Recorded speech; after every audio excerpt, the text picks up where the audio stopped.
Assalamualaikum warahmatullahi wabarakatuh. Selamat berjumpa di Realita TV di acara Sarita, Sarinya Berita. Bersama saya Rahma Sarita. Dan kali ini narasumber spesial sudah ada di hadapan saya ini. Ibu Siti Fadila Supari. Assalamualaikum Bu. Waalaikumsalam warahmatullahi wabarakatuh. Mbak Sarita. Apa kabar Bu? Insya Allah baik-baik saja. Nah ini pastinya ya, sebelum kita ngobrol dengan Bu Siti Fadila Supari, mantan Menteri Kesehatan tahun 2004 ya? Sampai 2009. Nah ini sebelum kita ngobrol, jangan lupa ya subscribe dan komen nanti di YouTube channel Realita TV, juga di YouTube channelnya Bu Siti Fadila Supari. Luar biasa Bu Siti Fadila ini YouTuber yang juga. Dari menteri menjadi YouTuber. Dari menteri menjadi YouTuber, luar biasa. Ya, nah ini yang YouTuber katanya pernah di take down, ini gimana Bu ya? Kemarin itu sempat di take down ya? Kan mungkin YouTube mempunyai aturan-aturan tertentu yang kebetulan tidak berkenan dengan uploadan kita, yang sebetulnya saya juga heran. Misalkan mencuci hidung itu di take down, mencuci hidung mengusir virus gitu, di take down. Padahal itu mencuci hidung sekarang di rumah sakit dilakukan loh.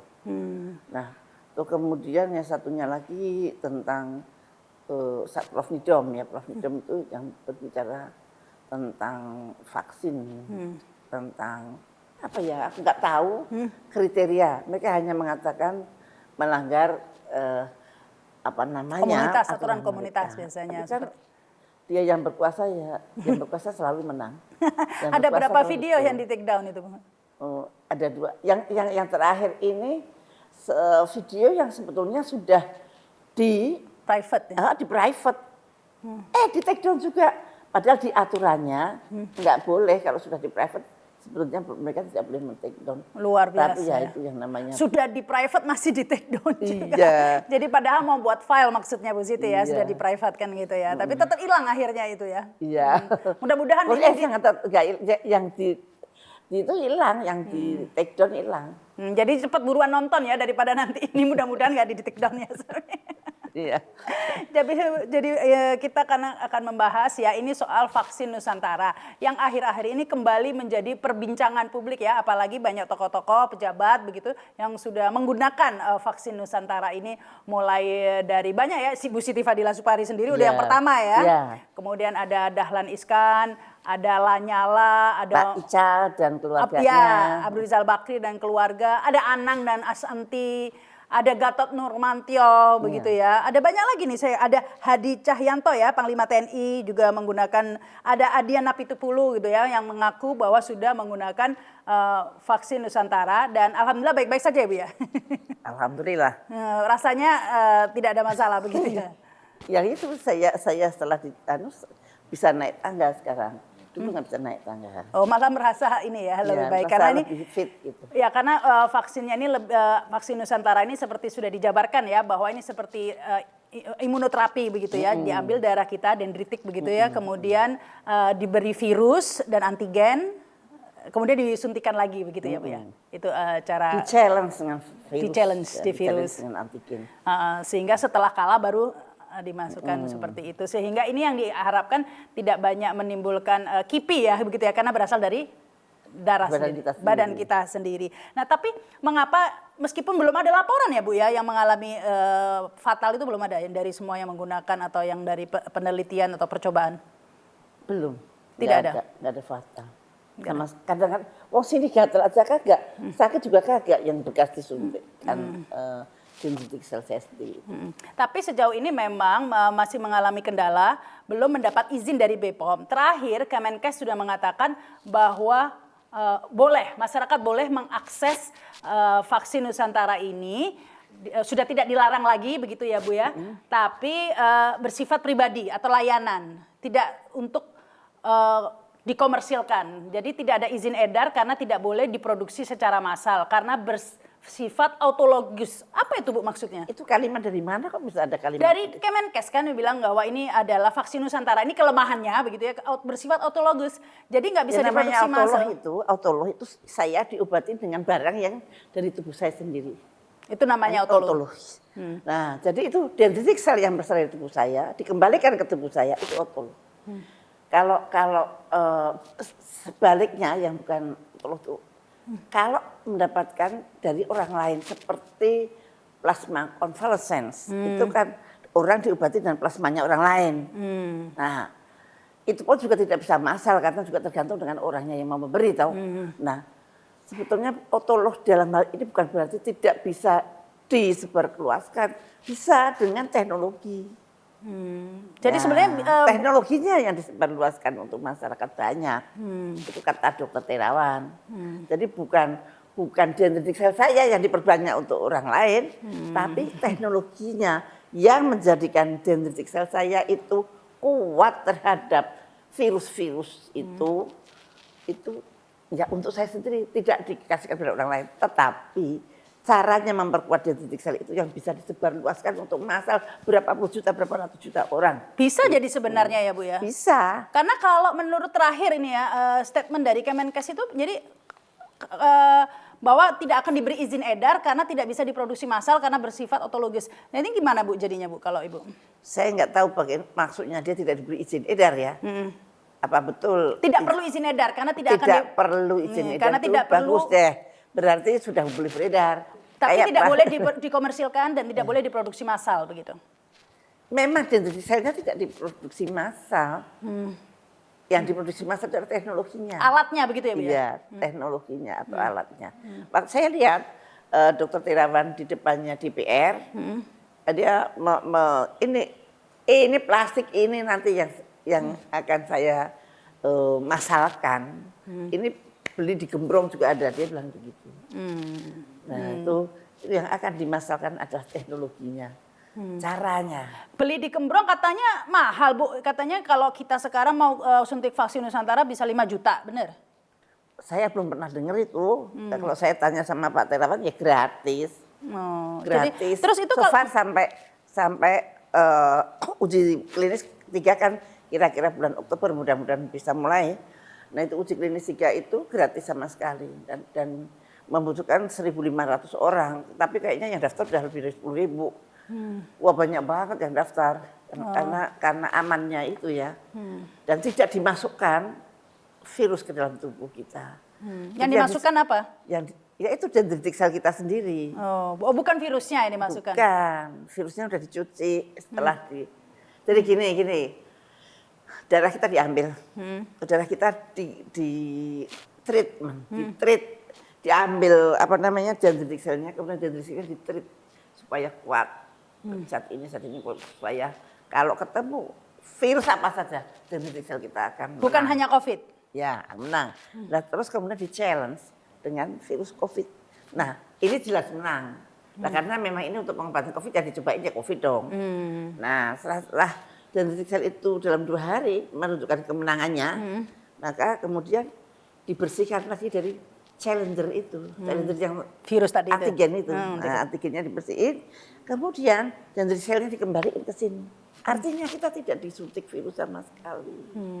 Kalau yang artinya vaksinasi secara konvensional, itu artinya adalah memasukkan virus ke dalam tubuh kita. Nah, karena sekarang yang dimasukkan bukan hanya virus, tapi bagian dari virus, jadi kata-kata itu berubah, description itu berubah menjadi virus atau bagian dari virus itu yang dimasukkan ke tubuh kita. Nah, sehingga sebetulnya punya Dokter Terawan ini tidak termasuk vaksin, tapi imunoterapi. Gitu. Tapi bisa tujuannya untuk bisa mencegah. Jadi kalau katakan bukan hanya untuk COVID saja, misalnya untuk varian berbagai macam varian. Ya, jadi bisa. misalnya untuk penyakit lain tinggal challenge-nya yang dimasukkan yang lain gitu. Misalnya Ebola begitu dimasukkan challenge Ebola seperti itu. Ya, Bu. challengernya diganti dengan penyakit yang lain sudah beres. Jadi ini bisa menjadi solusi jika kemudian banyak varian begitu Bu. Misalnya berubah Banyak varian, banyak Apanya? pandemik baru yang belum pernah kenal. Bisa dengan New metode emerging ini. diseases.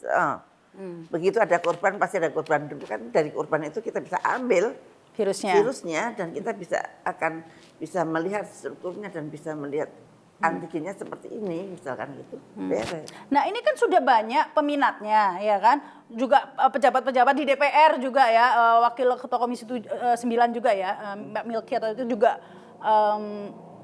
suntik vaksin Nusantara sudah banyak begitu. Tapi kenapa ya Bu kok masih terkendala ini kenapa? Masalahnya di Saya mana? tahu ya. WHO juga udah nggak masalah. Tapi katanya, Itu di dalam negeri yang masalah gitu. tapi Maksudnya, bener nggak sih sudah diakui WHO itu? saya sih setahu saya begitu. Setahu saya dari yang saya baca ya. Setahu saya begitu. Tapi di dalam negeri ini terganjalnya di BPOM ya Bu ya? Atau di mana? Badan POM sekarang sudah tidak ada hubungan lagi Kok bisa? dengan sekarang sudah dialihkan ke Menteri Kesehatan dan yang jelas Menteri Kesehatan mengatakan tidak dilarang, sudah boleh beredar untuk publik. Sudah kalau itu saya dengar ya. Nah, apakah Menteri Kesehatannya tuh ingat kalau membuat statement seperti itu harus disusul dengan apa namanya dokumen, harus disusul dengan dokumennya apakah Permenkes, apakah apa. Kemudian Permenkes ini menyatakan bahwa vaksin Nusantara bisa digunakan untuk masyarakat umum, misalkan begitu. Dengan juklak seperti ini, nah, biasanya Permenkes nanti ditambahin juklak atau petunjuk pelaksanaan. Nah ini kok dia cuma ngomong saja suratnya berdasarkan apa? Nah, itu. Belum ada ya Bu ya? Setidaknya tidak dia sebutkan. Seharusnya kalau menteri mengumumkan, ini nanti berdasarkan Permenkes saya nomor sekian yang akan segera menyusul. Nah itu bukan hanya boleh, tidak boleh, dan sekjennya itu harus menindaklanjuti. Nah kebetulan sekjennya juga bukan dokter lagi, menterinya bukan dokter, ini bukan dokter lagi. Jadi boleh itu kan masih ada tindak lanjut yang berikutnya sampai juklak. Nah, ini yang... Tapi bolehnya itu ada tapinya loh Bu, ada syaratnya dari Kemenkes, hanya untuk individu, tidak untuk diproduksi massal. Tadi kembali lagi karena jadi kayaknya salah paham ya. Salah paham. Pak Budi salah paham. Padahal bisa. Tidak terlalu mengerti apa artinya otolog itu. Atau tidak paham atau memang ya nggak mungkin kan nggak dijelaskan. Maksudnya tidak mengerti apa sih yang akan dimasalkan, apa sih yang autolog. Nggak komunikasi atau gimana sih Bu? Ya nggak tahu, orang nggak ngomong sama saya. Ya, ini Bu kalau vaksin Nusantara ini tidak bisa diproduksi secara massal, jadi bagaimana kalau masyarakat ini ingin ya? Karena selama ini kan ada yang Sinovac, ada yang Moderna.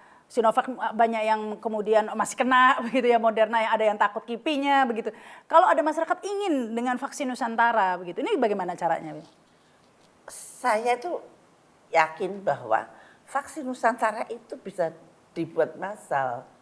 Yang dibuat bukan, yang dimasalkan bukan dendritik sel saya, tetapi teknologi untuk membuat dendritik setiap orang itu kuat menghadapi virus yang harus dihadapi. Nah, teknologi inilah yang akan dimasalkan dan itu sangat logis dan Dr. Terawan udah siap dengan segala infrastrukturnya. Nah kalau sekarang ini kan itu kan tapi belum ada izinnya Bu, jadi tidak bisa dilakukan itu di produksi massal. Saat ini boleh dilakukan tapi bersifat layanan permintaan individu. Ya. Nah ini ke RSPAD atau bagaimana nih? RSPAD mestinya kalau layanan. Jadi ke Ya, RSPAD mungkin buat informasi ke masyarakat yang ingin begitu mungkin ya Bu ya. Ya itu nanti kita tanya dulu. Yang saya tahu Dr. Terawan baru mempersiapkan untuk yang uji klinis ketiga dan dia fokus ke situ. Nah kalau RSPAD memang udah lengkap alatnya. Nah nanti kalau uji klinis fase 3 ini sudah selesai, maka dibuatlah suatu kesimpulan bahwa ini benar-benar begini. Nah kemudian kita siap untuk masyarakat luas. Tapi itu harus ada izin BPOM Bu, harus ada izin edar. Ya nanti kita lihat aja. Kalau susah-susah di Indonesia ya pasti luar negeri banyak yang mau bikin itu. Itu beneran nggak sih Bu? Itu lagi viral tuh dibahas. Beneran nggak sih Bu di Turki itu mesan 5,2 juta itu? Masa Bu? kalau nggak bener Dr. Terawan berani mengatakan begitu ya? Nah menurut saya kalau orang mau beli mestinya yakin dulu yang dibeli ada nggak, seperti apa, bisa nggak, barulah urusan dokumentasinya lah, barulah ke duta besarnya lah, itu kan mesti pakai aliran yang mungkin baru ditembung atau dipesan secara persaudaraan. Dr. Terawan itu networknya sedunia. Jadi ya bisa aja dari temennya yang di Turki, aku pesen lo segini misalkan begitu. Nah itu bisa aja. Tapi saya tidak berhak untuk menjawab karena itu adalah ini yang pribadi Dr. Tirawan ya. Dan menurut saya sangat logis kalau pesen. Kalau orang tahu pasti, aduh kalau gitu aku pesen dong gitu kan. Temenan, teman-teman gitu kan. Nah yang menjadi pertanyaan lagi, ini diklaim efikasinya 100%. Ini benar nggak sih Bu, bahwa antibodinya langsung naik kalau habis disuntik vaksin Nusantara, itu benar seperti itu? Ya dia kan sudah pasti bahwa dendritic cell itu harus pasti bisa melawan antigen yang di-challenge itu. Ya, jadi sudah berhasil dulu di luar. Sudah berhasil, baru masuk. Sementara kalau vaksin dimasukkan, kadang ada yang berhasil, antibodinya naik, kadang-kadang yang tidak. Seperti saya sudah divaksin Sinovac bulan April. Bulan Juli saya kena COVID. Rupanya sudah disuntik itu ternyata nggak berhasil mungkin ya. Jadi ternyata tidak bisa. Nah kalau ini sudah berhasil dulu baru disuntikan begitu ya. Istilahnya sudah menang dulu begitu ya. Jadi itu bedanya. Itu imunitasnya. Jadi itu kalau ngukur bukan seperti ngukur antibodi, tapi mengukurnya adalah imunitas selulernya. Yang punya alat juga baru Dr. Tirawan lagi, baru di RSPA dia pakai ELISpot. Oh jadi bisa diukur imunitasnya? Bukan pakai cara mengukur antibodi. Yang diukur adalah derajat imunitasnya. Dan Profesor Nidom sudah meneliti itu. Dan ternyata yang diberikan vaksin Nusantara itu hampir semua sangat tinggi daya tahan selulernya. Dalam waktu 17 hari katanya ya. Nah ini satu lagi Bu, pertanyaan publik ya. Darah kita diambil, terus dibawa ke lab apa gitu. Itu kan jadi lama Bu. Padahal kan vaksin kan kalau konvensional kan tinggal jus gitu ya. Ya jusnya cepat. Tapi antibodinya munculnya kapan? 2 bulan. Belum 2 bulan, belum tentu muncul lagi. Yang disuntikkan mungkin virus Wuhan misalkan. Yang kenanya Delta. Datang Delta, dan akan bingung. Nah itu ada yang antibodinya sudah terbentuk, ada yang antibodinya belum terbentuk gitu. Dan nunggu 2 bulan. 2 kali suntik? 2 kali suntik lagi. Nah kalau ini begitu disuntikkan, nah sudah imun. Selesai. Tapi proses dari ngambil darah, terus 8 hari. 8 hari. Relatif lebih cepat daripada 2 bulan ya Bu ya? Ya iyalah. Dan pasti itu. Tidak cap-cip-cup. Kalau vaksin biasa kan cap-cip-cup ya. Ya, jadi maksudnya ibarat bayi tabung begitu ya, sudah dibuahi gitu baru dimasukkan begitu ya. Maksudnya sudah jadi gitu ya Bu ya. Bukan kalau ini kayak inseminasi begitu ya, tergantung. Ini kan orang awam Bu, saya berusaha ini ya mengerti gitu kan, orang awam ya ibaratnya itu sudah dibuat di luar dulu begitu ya Bu ya ininya. Tetapi kenapa sih Bu, ini kan produk karya anak negeri gitu kan istilahnya gitu ya. Nah banyak yang mencuriga tapi Bu, ini vaksin Nusantara, namanya Nusantara ini jangan-jangan katanya kabarnya nggak dari luar negeri juga begitu loh Bu. Apanya yang dari luar negeri, tahu nggak Bu? Impor itu ya, juga. Satu biasanya yang ngomong begitu itu orang yang tidak terlalu tahu bagaimana prosesnya dan bagaimana ini. Ya memang kali ini pada waktu saya disuntik itu, saya kan serius ya tanya sama Pak Tirawan. Dan memang challengernya dari luar dong, kita kan belum bisa membuat itu siap. Oh virusnya itu challengernya, virusnya itu dari luar. Tapi teknologinya, alatnya dari itu kita semua. Mungkin treatmentnya juga masih dari luar. Itu oke, nggak apa-apa.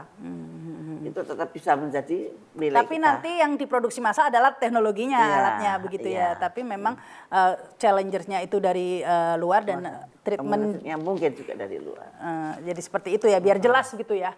Nanti kan ada wah ini benar ya. Tapi mungkin publik nggak seberapa ini ya peduli. Yang penting itu efektif tidak gitu. Katanya efikasinya 100%. Tentunya ini banyak yang berharap juga ya Bu ya, 100%. Tetapi kan sekarang ini banyak vaksin Bu, ada Sinovac, ada Moderna, ada Pfizer. Ketika Sinovac dulu sempat ngelonjak begitu. Sekarang Moderna, Pfizer turun. Apa ini artinya Moderna, Pfizer ini lebih mujarab gitu? Lebih ampuh? Itu butuh penelitian, apa ya benar. Dan mereka mengklaim kalau efikasinya memang tinggi.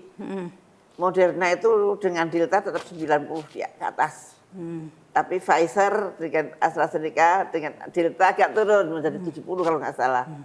Tapi Moderna masih tetap tinggi. Tapi semua adalah klaim-klaimannya beliau-beliau yang punya gitu.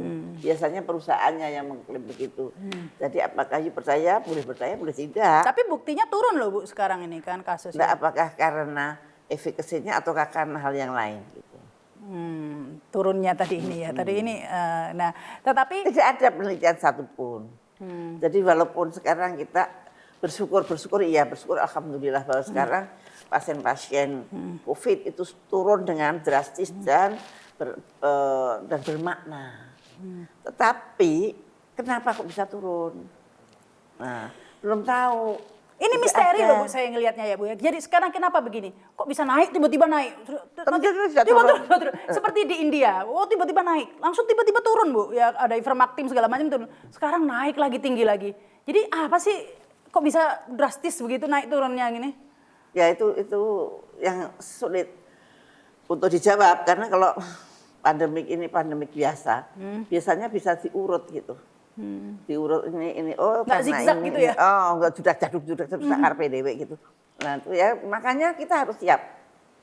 Saya yakin bahwa pada suatu saat serangan itu akan datang lagi dan kita harus siap. Siapnya bagaimana? Kita sendiri harus imun terhadap segala penyakit. Nah menurut saya vaksin Nusantara ini solusinya. Nah soal vaksin itu Ibu bilang harus siap. Nah ini apalagi Luhut Binsar Panjaitan sudah mengatakan bahwa ini akan lama katanya sampai 3 tahun. Gitu. Iya. Benar seperti itu Bu. Kalau sampai 3 tahun itu berarti vaksinnya juga masih Apakah kita disuruh beli vaksin terus? sampai 3 tahun apalagi. Masa 3 tahun kita nggak sempat bikin vaksin sendiri? Nah ya itu.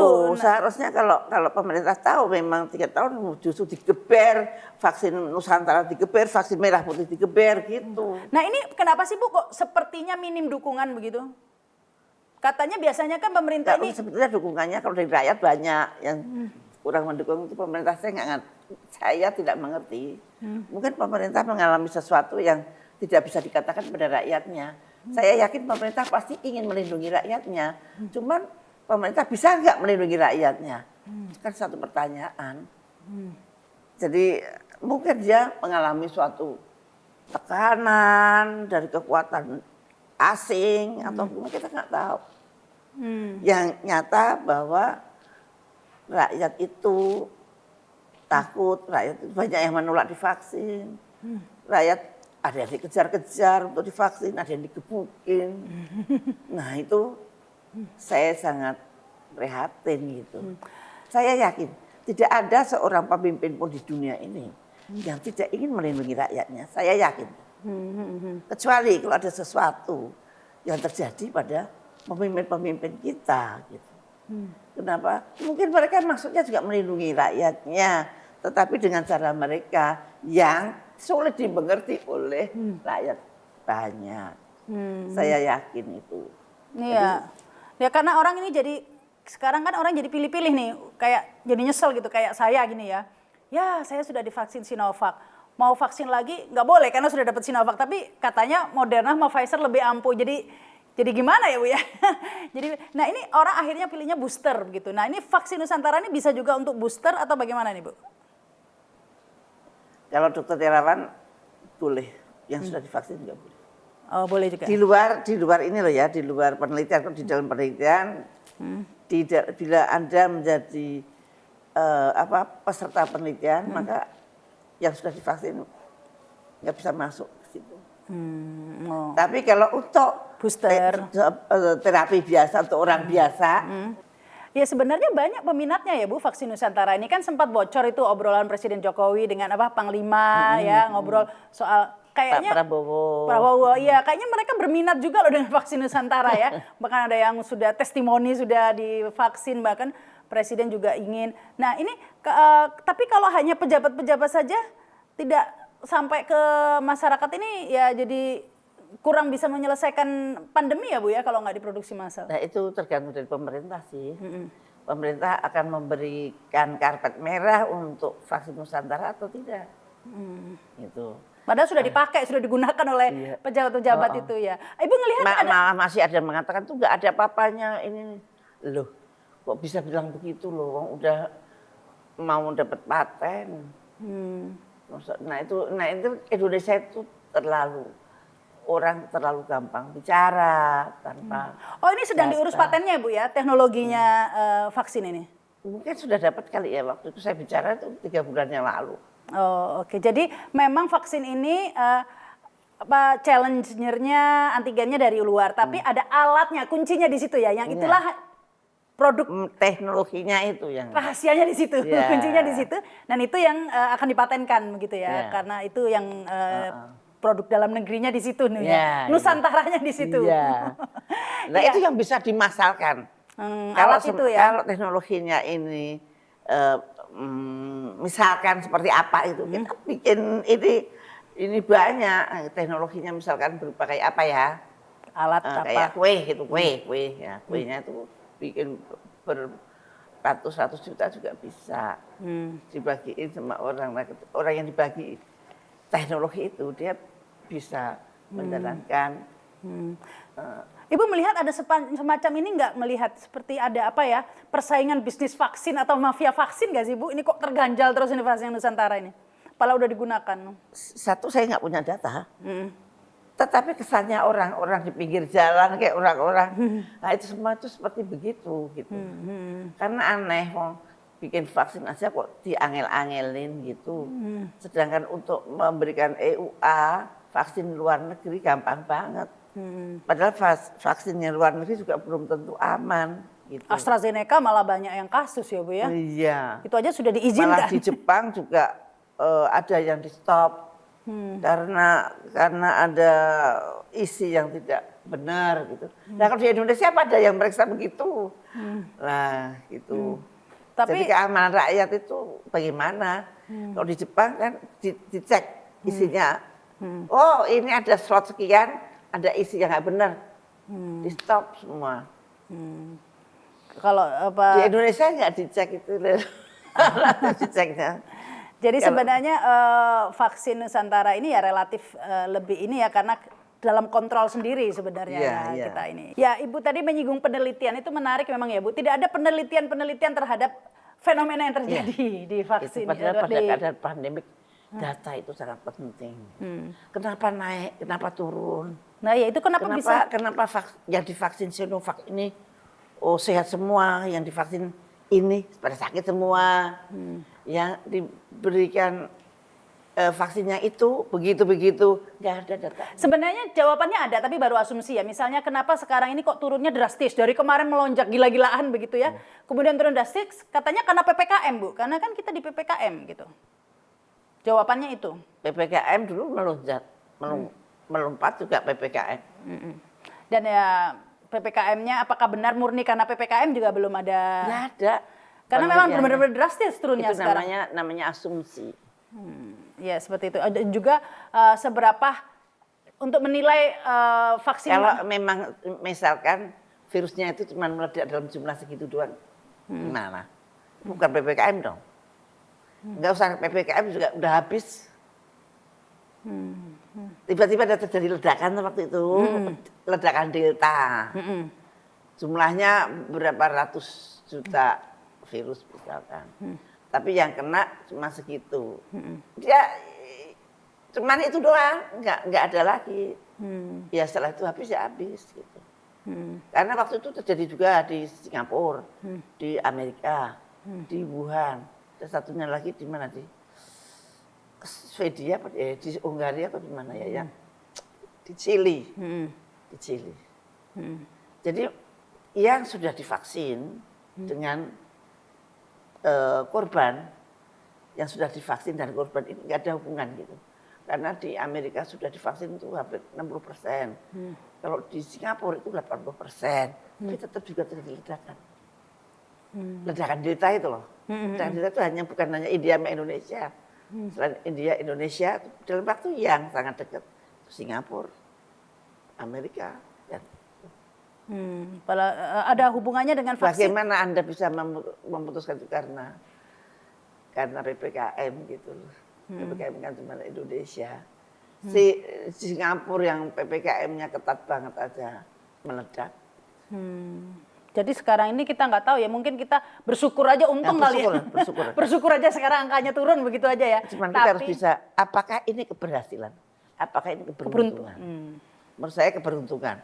Karena kalau berhasil kita harus bisa mengatakan, setelah ini mengakibatkan ini begini, buktinya ini. Nah, gitu. Nah kalau keberuntungan ini kan ketir-ketir Bu, kalau nanti kan cup-cup ya istilahnya. Cap-cup jadinya. Cap-cup itu makanya satu-satunya jalan ya kita harus memperkuat diri kita. Jangan menggantungkan nasib pada siapapun, termasuk terhadap pemerintah. Termasuk juga terhadap vaksin impor ya Bu ya. Karena kalau misalnya saya bayangin gini Bu, kalau meledak dalam jumlah yang besar, terus terhadap vaksin, nggak usah impor, terhadap vaksin. Tubuh kita harus mampu membina, mampu mewujudkan imunitas yang setinggi-tinggi mungkin sehingga tidak akan sakit oleh virus apa. Maka pemerintah sebenarnya wajib membuat rakyat itu happy. Buka semua tempat-tempat ibadah, bikinlah rakyat mempunyai harapan. Harapan untuk bisa berdagang kembali, harapan untuk bisa mencari duit kembali, harapan untuk apapun juga. Jangan ditakut-takuti, jangan ditakut-takuti. Tetapi pemerintah juga harus menjaga, kita juga harus menjaga apa yang mau pemerintah. Misalkan disiplin dengan prokes. Jangan enak-enak terus tidak, karena sudah divaksin nggak mau pakai masker. Nah itu jangan begitu. Jadi sebetulnya kita tidak bisa bekerja sendiri. Pemerintah tidak bisa bekerja sendiri untuk menghadapi pandemi yang akan datang. Rakyat juga tidak bisa sendiri melindungi dirinya sendiri. Walaupun kita berusaha melindungi diri kita sendiri. Tapi kerjasama pemerintah dengan rakyat harus sinkron, harus matching. Kalau pemerintah membuat kebijakan juga memikirkan apakah kebijakan saya ini menyiksa rakyat apa tidak. Kebijakan saya ini menyusahkan rakyatku apa tidak. Carilah kebijakan yang juga membuat rakyat happy dan menangkal penyakit. Yaitu memang membutuhkan pemikiran, membutuhkan perenungan dan betul-betul membutuhkan suatu hal yang tidak bisnis as usual kayak sekarang. Kalau sekarang kan apa yang kita kerjakan sekarang ini sudah ditulis pada tahun 2019. Tanpa melihat suatu keadaan. Padahal sebetulnya kebijakan itu harus oke, itu untuk jaga-jaga. Tapi begitu running ada pandemik, kita harus melihat lapangan. Lapangannya seperti apa, kebijakan saya seperti apa. Bagaimana kebijakan saya agar rakyat tidak menderita. Iya, tapi kembali lagi Bu ke masalah harapan tadi. Ini harapan ini, sebentar.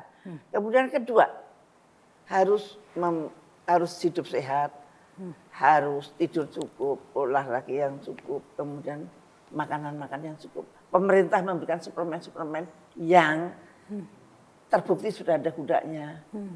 Nah kemudian orang komorbid itu kan sering jadi korban.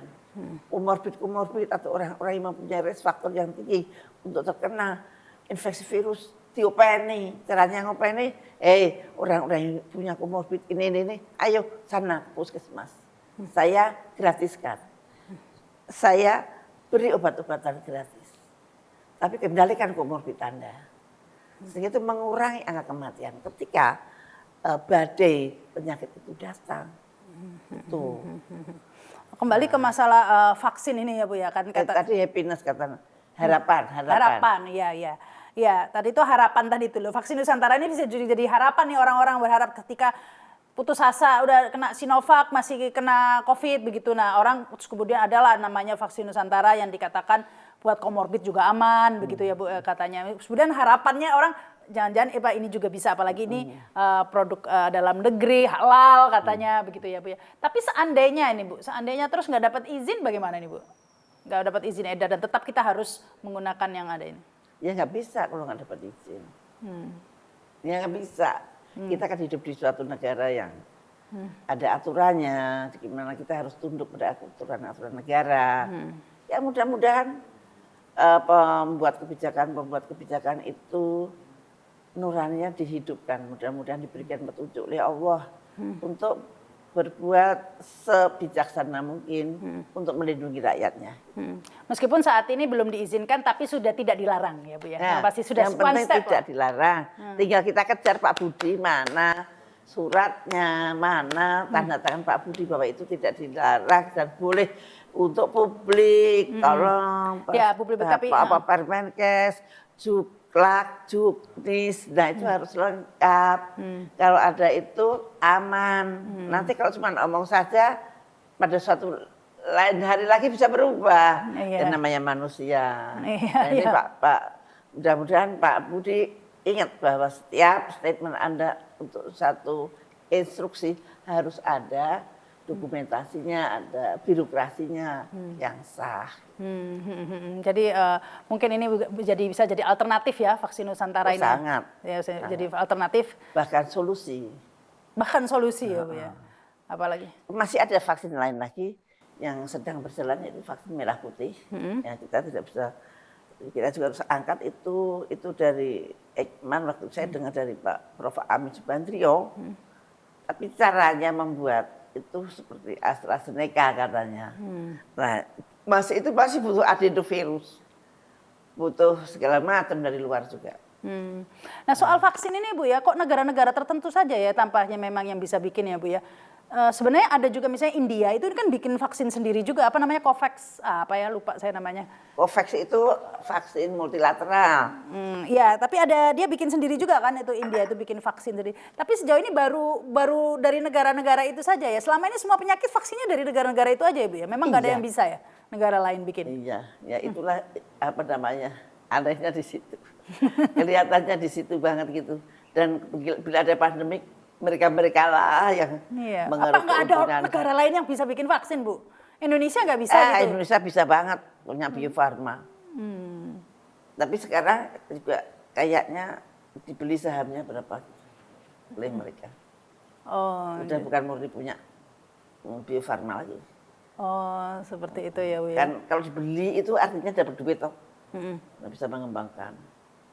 Ya, apakah itu masih merdeka atau tidak saya nggak tahu. Karena Bio Farma pun juga, ya mudah-mudahan ini pertanyaan saya nggak tahu loh ya, saya tidak tahu, saya pengen tahu juga bahwa mudah-mudahan Bio Farma masih punya Indonesia dan cukup berdaulat, maka kita bisa membuat vaksin kayak Sinovac itu dari virus kita, itu yang paling murah, mudah, meriah. Oh iya. Dan yang pasti ini sudah kita tunggu saja ya perkembangan selanjutnya. Mudah-mudahan seperti yang kata Bu Siti tadi itu ya, hati nurani yang lebih dikedepankan sehingga yang terpilih nanti yang diberikan kepada masyarakat pastinya adalah yang terbaik. Ya, bukan yang tercuan. Iya. Baik, terima kasih nih Bu Iya. Siti Fadila Supari dan terima kasih yang sudah menyaksikan tayangan ini. Sekali lagi saya ingatkan jangan lupa subscribe di YouTube channel Realita TV, juga YouTube channelnya Bu Siti Fadila. Sekarang YouTube-nya Siti Fadila. YouTuber luar biasa ini. Saya YouTube baru. YouTuber baru ya. Dan jangan lupa komen. Saya paling senang baca komen ini ya. Ada masukan macam-macam ya. Saya Rahma Sarita. Sekali lagi terima kasih. Wassalamualaikum warahmatullahi wabarakatuh. Sampai jumpa.